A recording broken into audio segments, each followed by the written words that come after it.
how big of a job this is. What I want to understand is whether or not you bring any of the necessary experience that this job requires. And here's where I'm concerned. Senator Coleman, in introducing you, and this is a quote, he said, "He has struggled and overcome great personal challenges," unquote. You walk in here saying that you've had personal and character issues in your past, including heavy drinking, which you wrote about. And you said, and this is a quote from you, that you said, "I sit before you as an open book." Yet you haven't actually said what personal challenges it is that you've overcome when you've been asked about them. So I'm going to give you an opportunity here to be as forthright as you say you want to be. So while leading Concerned Veterans of America, there were very specific cases cited by individuals about your conduct. I'm going to go through a few of them, and I just want you to tell me if these are true or false. Very simple. On Memorial Day 2014, at a CVA event in Virginia, you needed to be carried out of the event for being intoxicated. Senator, anonymous smears. Just true or false? Very simple. Summer of 2014 in Cleveland, drunk in public with the CVA team. Anonymous smears. I'm just asking for true or false questions, true or false answers. An event in North Carolina, drunk in front of 3 young female staff members after you had instituted a no alcohol policy and then reversed it. True or false? Anonymous smears. December of 2014 at the CVA Christmas party at the Grand Hyatt at Washington, D.C., you were noticeably intoxicated and had to be carried up to your room. Is that true or false? Anonymous smears. Another time, a CVA staffer stated that you passed out in the back of a party bus. Is that true or false? Anonymous smears. In 2014, while in Louisiana on official business for CVA, did you take your staff, including young female staff members, to a strip club? Absolutely not. Anonymous smears. So, is it accurate that the organization reached a financial settlement with a female staffer who claimed to be at a strip club with you, and there was a colleague who attempted to sexually assault her? Was there a financial settlement? Senator, I was not involved in that. I don't know the nature of how that played out. But you understand there was a financial settlement for a young female staffer who accused another member of the organization, not you, of sexual assault in a strip club. We have multiple statements on the record referring to that. But you claim you were not there when that occurred. Absolutely not.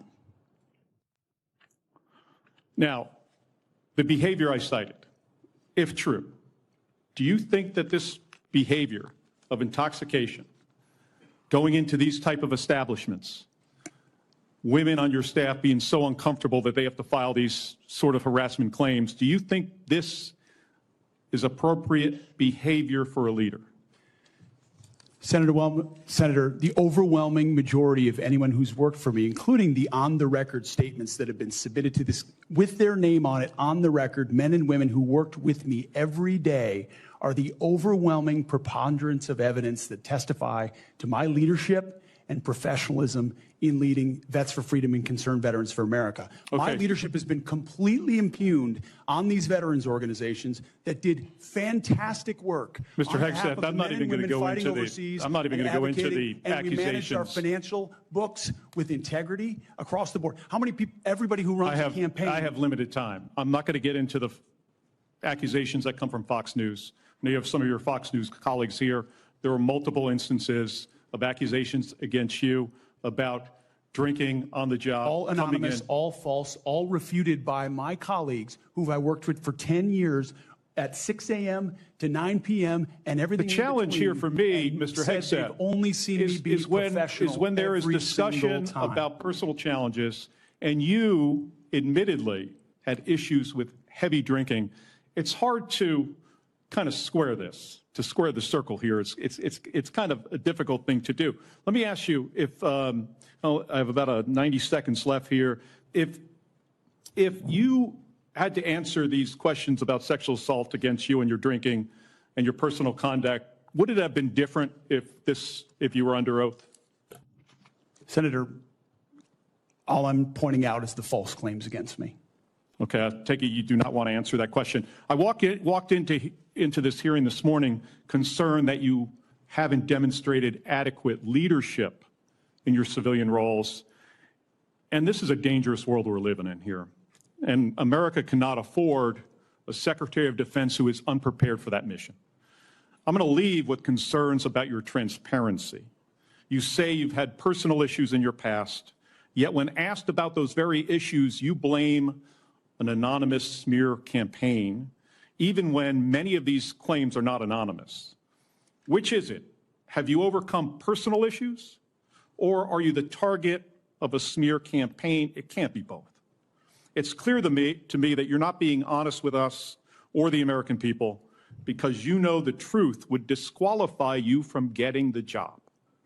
And just as concerning as each of these specific disqualifying accusations are, what concerns me just as much is the idea of having a Secretary of Defense who is not transparent. Thank you, Mr. Chairman. I yield back my 2 seconds. Thank you, Senator Kelly. Hegseth had entered the chamber presenting himself as an open book, a man who had acknowledged past personal challenges, including heavy drinking, and claimed to have overcome them through faith and discipline. Supporters saw a battle-tested veteran ready to restore a warrior ethos at the Pentagon. Critics saw gaps in experience and a pattern of unanswered questions that refused to stay in the past. Kelly zeroed in on the gap between those two portraits, reading out a series of allegations drawn from staff accounts and internal reports that had circulated for years.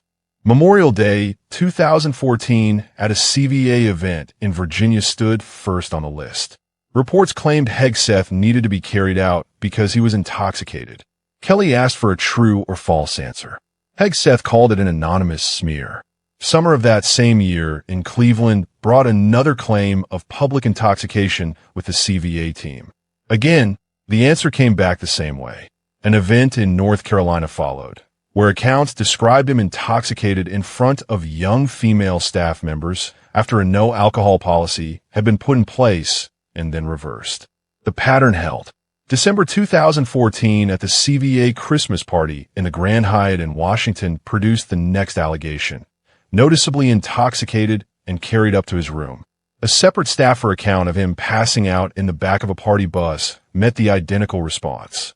Each time Kelly pressed for a simple yes or no, the phrase anonymous smears returned like a shield that never quite covered the ground. The questions then moved into territory that proved harder to dismiss with the same two words. In 2014, while on official CVA business in Louisiana, did Hegseth take staff members, including young female staffers, to a strip club? This time the denial came sharper, absolutely not, before the familiar label of anonymous smears followed. Kelly immediately raised the related claim that the organization had reached a financial settlement with a female staffer who said she was at that club and that a colleague had attempted to assault her.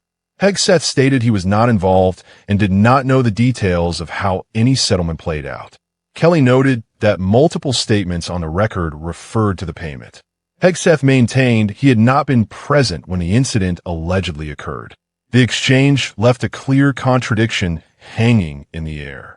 Kelly closed the line of questioning with a direct challenge that cut to the heart of the narrative Hegseth had offered the committee.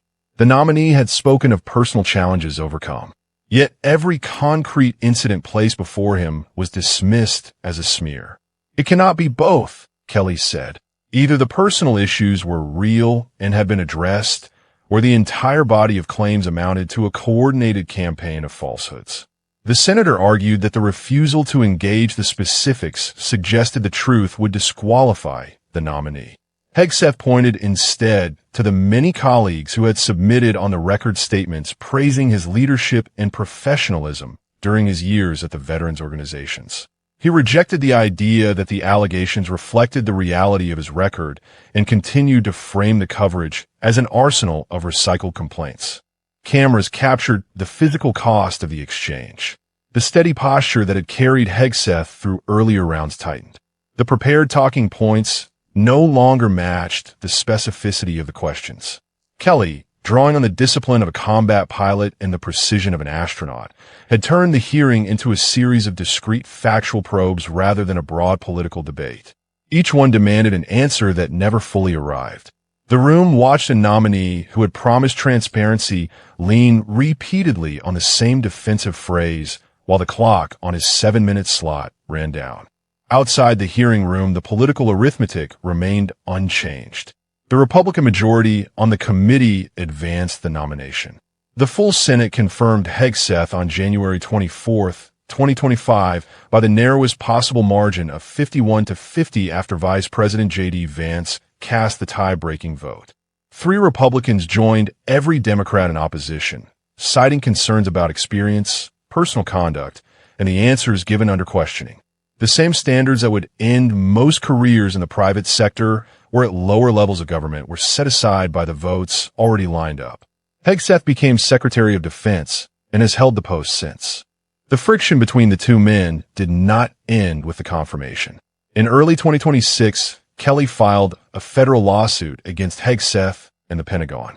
The dispute centered on a video Kelly and other lawmakers released reminding service members of their obligation to refuse illegal orders. Hegseth responded with a formal censure and the start of administrative proceedings that could reduce Kelly's retirement rank and pension. Kelly called the moves unconstitutional retaliation against protected speech and an assault on congressional oversight.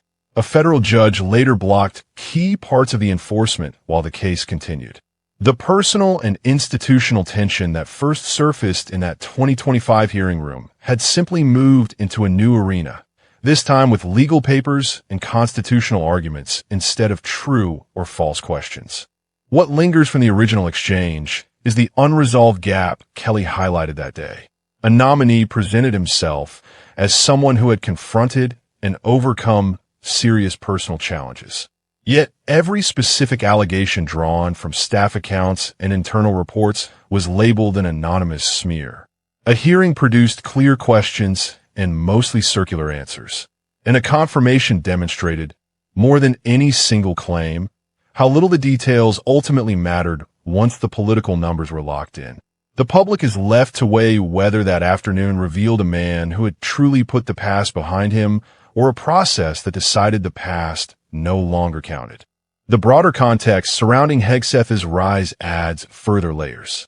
Reporting that surfaced in late 2024 detailed a 2015 whistleblower complaint compiled by former CVA employees. The document described repeated incidents of intoxication at work events, a culture that allegedly divided female staff into categories, and concerns about the use of organization resources. Hegseth and some former colleagues rejected those accounts as false or exaggerated, pointing to his voluntary departure from the group and his statements from trustees who said the exit stemmed from differences of opinion about the organization's future. Separate from the CVA period, a 2017 allegation in Monterey, California, involved a woman who claimed sexual assault after a night of drinking. No charges were filed. Hegseth paid a confidential $50,000 settlement and has consistently denied wrongdoing, describing the encounter as consensual and the payment as a step taken to protect his career and family during a different cultural moment. Supporters of the confirmation argued that none of these matters rose to the level of disqualification for a combat veteran who had served in Iraq and Afghanistan and later built a public platform advocating for the military. They saw the hearing questions as a partisan effort to recycle old grievances rather than a serious examination of fitness for the Pentagon's top civilian job. Critics countered that the refusal to engage the specifics, combined with a narrow partisan confirmation, sent a signal that accountability would be secondary to political loyalty. The 2026 legal battle between Kelly and Hegseth has kept that debate alive, turning a confirmation room confrontation into an ongoing institutional conflict over speech, oversight, and the limits of executive authority over retired officers who enter elected office. Throughout the process, Hegseth maintained that he had been transparent about his past, and that the overwhelming weight of testimony from those who worked closely with him painted a different picture from the one presented by anonymous or named critics. He repeatedly returned to themes of redemption, faith, and the need to restore a fighting culture at the Defense Department. Kelly, for his part, left the hearing stating that he remained concerned about both the specific allegations and the transparency with which they had been addressed. The American public received two competing narratives in real time. One of a man unfairly targeted by recycled smears, the other of a nominee unwilling to square his own redemption story with the details placed on record. The stakes of the position itself amplified every unanswered question. The Secretary of Defense oversees a budget larger than the economies of many nations, commands the most powerful military on earth, and stands in the direct line of civilian control over the armed forces. In a period of intensifying global competition, the personal reliability and judgment of the person holding that office become matters of national consequence. The hearing did not resolve the underlying disputes. It simply placed them in the brightest possible light and then allowed the political process to decide the outcome. Years later, the images from that afternoon still circulate. Hegseth repeating the same phrase. Kelly pressing for binary answers that never fully arrived. The visible strain that cameras captured when the prepared defense met a list of specific dates and claims.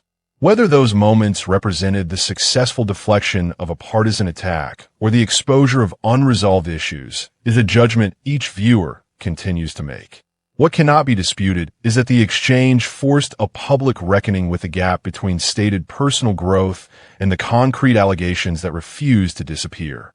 The confirmation that followed showed how that reckoning could be set aside when the votes were already counted. The later